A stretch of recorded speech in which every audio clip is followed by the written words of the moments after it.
Շատ են հանդիպում մարդիկ, ում կյանքի գերնպատակն է ամուսնությունը, և նրանք կարծում են, որ ամուսնացան և վերջ, այդ մարդը իրենց է պատկանում արդեն։ Բայց իրականում ամուսնությամբ հարաբերությունները ոչ թե պետք է վերջանան, այլ սկսվեն։ Նախ մինչև ամուսնությունը շատ փուլեր պետք է անցնել։ Մարդու հետ մտերմությունը, միմյանց հետ լավ է, հուզական կապ կա, ընդհանուր արժեհամակարգ կա,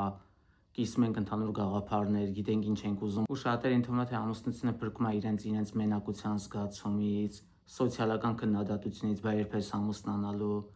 չես ուշացնում արդյոք, շատերը վախենում են, որ ուշացնում են, դրա համար են ուզում շուտ ամուսնանալ։ Իրականում ամուսնությունը պետքա բնական process լինի, ոչ թե շուտ ամուսնանամ, այլ հարաբերություններ սկսեմ կառուցել եւ առողջ հարաբերություններ երբ որ ունենամ, արդեն զգամ այս այն մարդն է, ում հետ ուզում եմ կյանքս կապել, ում հետ ուզում եմ ապրել, հոգսեր կիսել, որովհետեւ կենցաղն է շատ ամուսնության մեջ։ Որ նայենք ամուսնությունը իր մեջ շատ դրական եւ շատ բացասական կողմեր ունի։ Ամուսնությունը նաեւ գերպատասխանատվություն է բերում, հոգսեր է բերում։ Այսինքն պետք է պատրաստվել սրան, որ առաջին դժվարության դեպքում չփախնել այդ ամեն ինչից։ Այդ է պատճառը, որ հիմա շատ բաժանություններ կան, որովհետև ամուսնությունը դիտարկվում է որպես վերջնական նպատակ, բայց հարաբերությունների վրա ամեն օր պետք է աշխատել, ամեն պահ։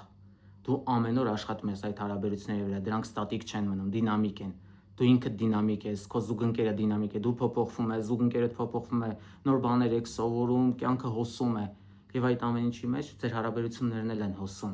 Ու եթե դուք այստեղ բան չփոխեք, կարող եք բաժանվել։ Այսինքն կոմպրոմիսներ, այսինքն փոխզիջումների գնալն է շատ կարևոր հարաբերությունների մեջ, էգոցենտրիկ չլինելը։ Ու այս ամեն ինչը օգնել է, որ ձեր ընտանիքը ամուր լինի։ Ու իրապես ունենաք այն ընտանիքը, որտեղ որ երջանկություն կա, ու շատ հաճախ լսել եմ, որ ընտանիքն է կյանքի իմաստը։ Այդպիսի ընտանիք են բոլորից ցանկանում, բայց դրա համար պետք է աշխատանք տանել։ Օդից չի ընկնում այդ ընտանիքը ոչ մեկի գլխին։ Դրա համար ջանքեր է պետք, աշխատանք է պետք, հոգեբանական հասունություն է պետք, այսինքն հոգեկան վերքերի ախտարում,